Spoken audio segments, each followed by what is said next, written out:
దేవుడు అలా ఇంకేమంటున్నాడా? పాపిష్టి జనమా, దోషభరితమైన ప్రజలారా, దుష్ట సంతానమా, చెరుపు చేయు పిల్లలారా, మీకు శ్రమ. వారు యెహోవాను విసర్జించి ఉన్నారు. ఇశ్రాయేలు యొక్క పరిశుద్ధ దేవుని దూషింతురు. ఆయనను విడిచి తొలగిపోయి ఉన్నారు. ఆమేన్, హల్లెలూయా. దేవుడు పాపిష్టి జనమా ఎవరినంటాడు? ఎవరైతే ఆయన మాట వినని వారు ఉన్నారో ఆయన అంటాడు, పాపిష్టి జనమా, దోషభరితమైన ప్రజల్లారా. ఎవరంటారు? దేవాది దేవుడి నుండి వస్తుంది. పాపిష్టి జనమా, దోషభరితమైన ప్రజల్లారా.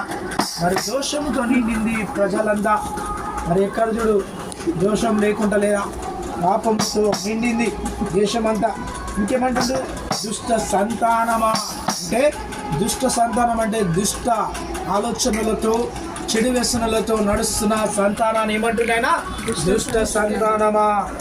చెరుపు చేయు పిల్లలారా అంటే చెడగొట్టు పిల్లలారా, చెదరవేయి పిల్లలారా, మీకు శ్రమ. ఎవరికి శ్రమ అంటే ఇది? ఎవరైతే పాపిష్టంగా జీవిస్తారో, ఎవరైతే దోషంగా ప్రజలుగా ఉంటారో, ఎవరైతే దుష్ట సంతానంగా చేయబడతారో, ఎవరైతే చెరుపు చేయబడ్డ పిల్లలుగా ఉంటారో వారికి శ్రమ అని యెహోవా సెలవిచ్చుచున్నాడు. హల్లెలూయా. యెహోవా ఏమంటుంది ఇక్కడ? యెహోవా విసర్జించి ఉన్నాడు అంటే యెహోవా వారిని విసర్జించి ఉన్నాడు. ఏ జనాలని? ఆయనకు ఇష్టంగా అంటే ఎవరైతే లోకంగా చెడుగా తిరుగుతారో ఆయన వారిని విసర్జించినాడు.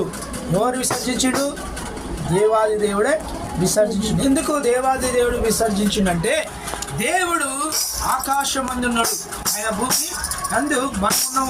ఆయన ఆకాశమైన సింహాసనం, భూమి ఆయన పాదపీఠం.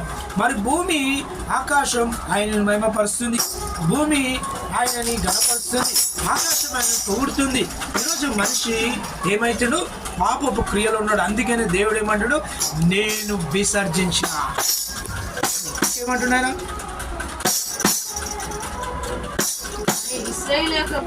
పరిశుద్ధ దేవుడు దూషించు అని విడిచి తొలగిపోయి ఉన్నారు.